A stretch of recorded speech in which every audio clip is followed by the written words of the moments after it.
Prince Harry has got in touch with a lot of people surrounding the royals about a possible return, some sort of easing himself back into what goes on in this country, and tries to repair his image. This has been reported today in the Daily Mail. Yeah, the major move is being branded as Operation Bring Harry In from the Cold, as he's allegedly growing dissatisfied with advice from American-based image experts. Let's now speak to Jack Stooks. Now, Jack is a former gardener, senior gardener, top man at Highgrove there. And did you know Harry, Jack? Yes, yeah, I did. The Harry I knew was always amazing, really good, lovely to be around. I think everybody wanted to be around him, really. He was the sort of life and soul of the family. Sounds like the Harry we all knew as well. And it's plausible, if we don't know if it's true or not, that he might be wanting to come back. We definitely get the sense that he's looking a bit directionless. And as most fathers will tell you, I'm sure, they can usually find room in their heart to forgive. I'm sure that's the Charles that you know as well. And how much weight do you put on the argument that actually this decision all boils down to whether William can ever forgive him? I'm not quite sure whose decision this is actually and where it's coming from. I know we're hearing reports coming from Harry. However, we don't know that it could actually be, coming from within the palace walls. They might be saying, we've got the monarch who's unwell, we've got the Princess of Wales who's unwell. We're not seeing the family as much as we were when the late Queen was alive. So to sort of be able to bring Harry back in, it might be, more of a family move. I think actually we could really use Harry right now. And Harry might be thinking exactly the same as, trying to mend broken walls, really. The title doesn't hold back. Prince Harry's unforgivable actions toward Kate means William will never forgive him. In this breakdown, I'll dissect each segment, challenge the narrative tactics, and ask, is this claim emotionally charged or reasonably grounded? Let's get into it. To understand this, we need context. The relationship between Prince Harry, Kate, and the rest of the royal family has been under intense media scrutiny. Accusations, public statements, and perceived slights have fed a narrative of estrangement and offense. This video claims Harry did something unforgivable toward Kate, a serious assertion, because saying someone is unforgivable suggests irrevocable damage. My job is to see how this video builds that claim, whether with solid evidence or dramatic inference. Early on, the narrator asserts that Harry's actions toward Kate cross a line, they are unforgivable. That's an emotionally heavy word. The video likely uses bold overlays, dramatic music cues, and emphatic voice tone to amplify this claim. It may also reference alleged incidents or quotes, but note, calling something unforgivable closes off nuance, pushing the viewer to see the act as beyond redemption. The video now delves into examples, maybe quotes from Harry's interviews, alleged palace leaks, or controversies involving Kate. Each purported offense is used as ammunition to build the unforgivable narrative. Clips are replayed, highlights emphasized, and possibly contrasted with Kate's reactions or silence. Now, Jack, your microphone's breaking up quite badly. We'll persevere with you just for the moment. Not persevere with you, persevere with the sound quality for a bit longer. But what about his wife? What role would she play in all of this? Does it just depend on what Harry thinks, or how much consideration do we have to give to what his wife would think? I personally didn't know Meghan, never met her. Obviously, was lucky enough to go to the wedding, and that was an amazing day. At the time, I think the British public really warmed to her and welcomed her into the fold. With hindsight, with what's gone on and family problems within her family and the rift that was caused from Harry upping sticks and leaving, it's touch and go to see what happens. I think maybe let's concentrate on. I would say get Harry back in, get him in slowly, sort of drip feed him back into the fold, and once we've got him back and people can actually see how much he does for mental health, how much he does for people coming back from the army with various problems that he supports at the Invictus Games, things like that. Let's just remind everybody how much he can bring back into the family. And once we've got that, I'm sure we'll start seeing Meghan being brought back over on family trips or maybe sort of odd events, and we can maybe slowly bring her back in and actually start to see his family and children as well. Jack, could he fulfill that role if he didn't live in this country?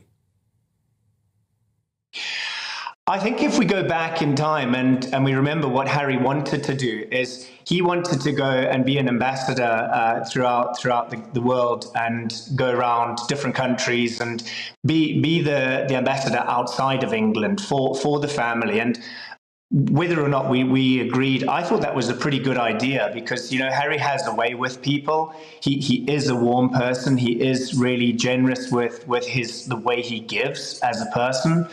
And to be able to sort of go and you see him doing events in Africa, or you see him doing things in America or Canada or wherever it may be, I think it would be of benefit to the family. Well, Jack, I mean, he has that Diana quality, doesn't he? That ability to connect with people. But clearly, the late Queen, Queen Elizabeth, really didn't feel that he could do a part-time role. She famously said, you're either in or you're out. And it would depend very much on whether or not the King would be prepared to change that, because it was very clear what she thought at that summit, along with William at Sandringham.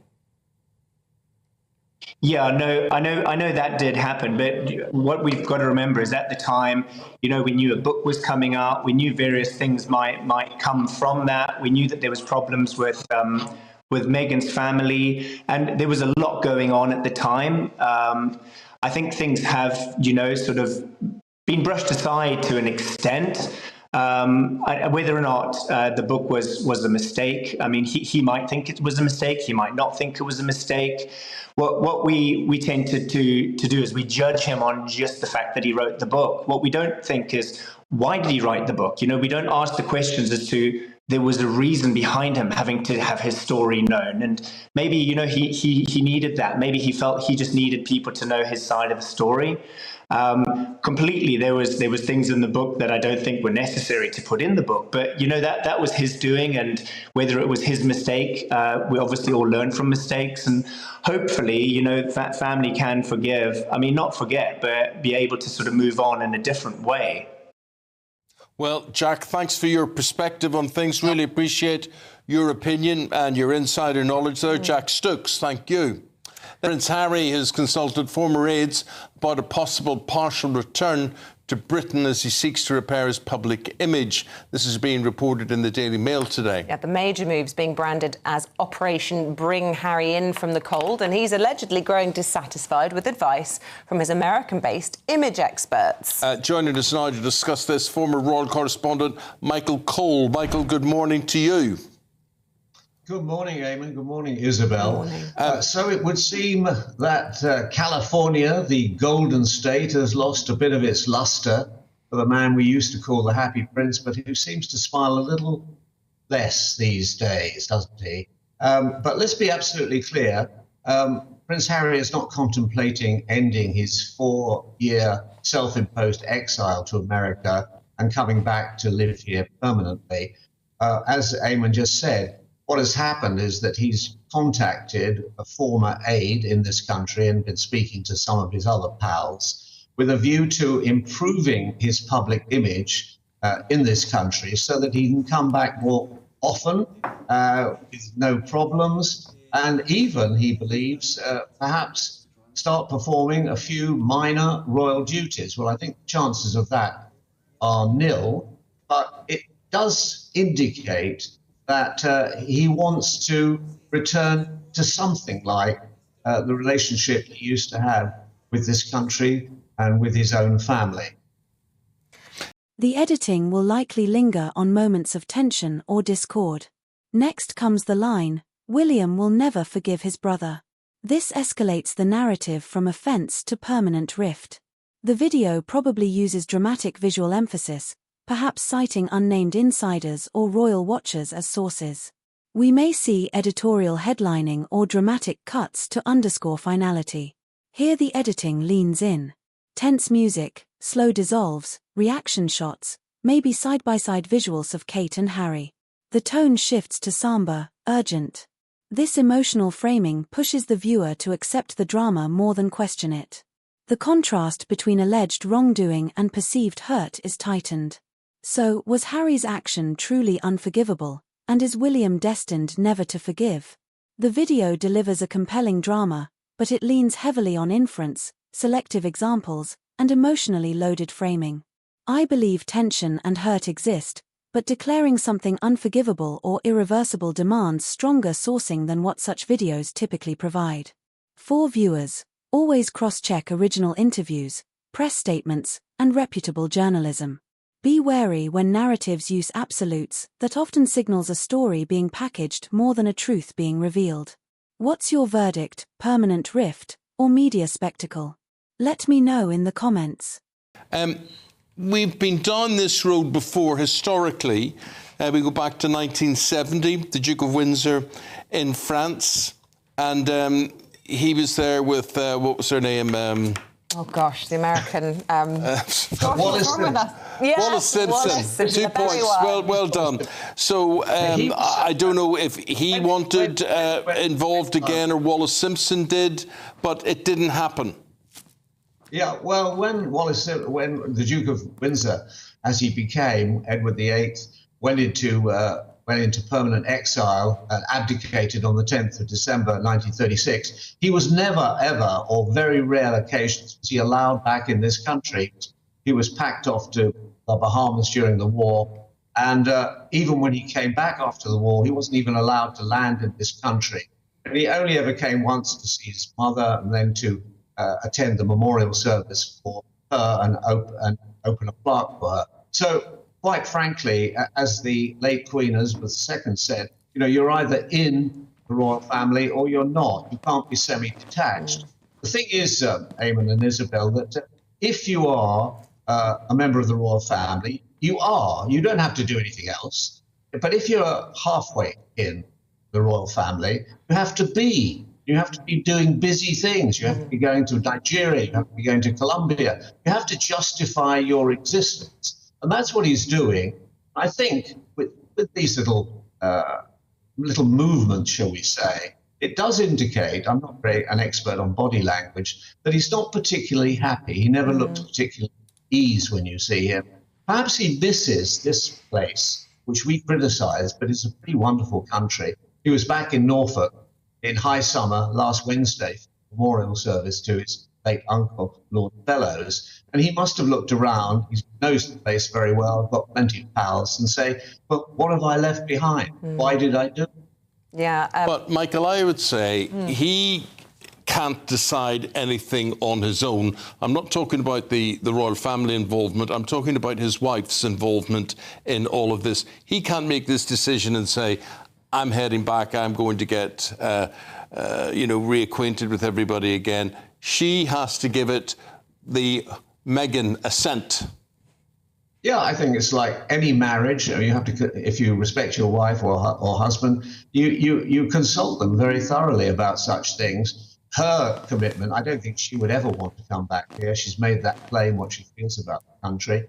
Although she couldn't have been given a more warm welcome when she joined the royal family, the wedding in 2017. I mean, it was a glorious event. The whole country was united in welcoming her. Do you know what I feel? I feel it's the greatest pity because they could have made and were making a valuable contribution around this country and the 54 nations of the Commonwealth.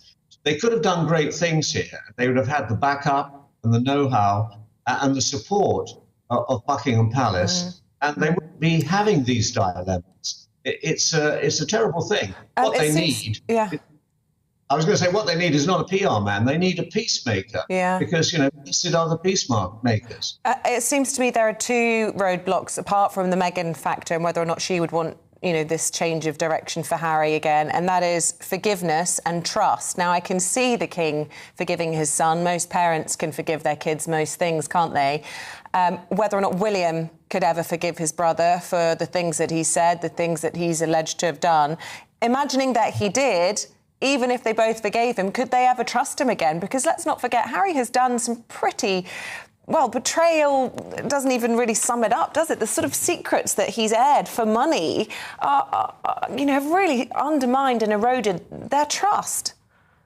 Yeah, the brothers are at war, and there's no sign of an armistice, I can tell you that. It'll be a very, very long time, if ever, that Prince William finds it in his heart to go back to the relationship which had existed with his younger brother. Because, as you say, these betrayals have been very, very hurtful. Prince William could probably accept the criticisms himself, but when Prince Harry and Meghan criticised implicitly and explicitly his wife, Kate, now undergoing a cancer treatment, that is one thing I think he found unforgivable. And when they were in the same church in Snettisham in Norfolk last week, they didn't look at each other, they didn't exchange a word.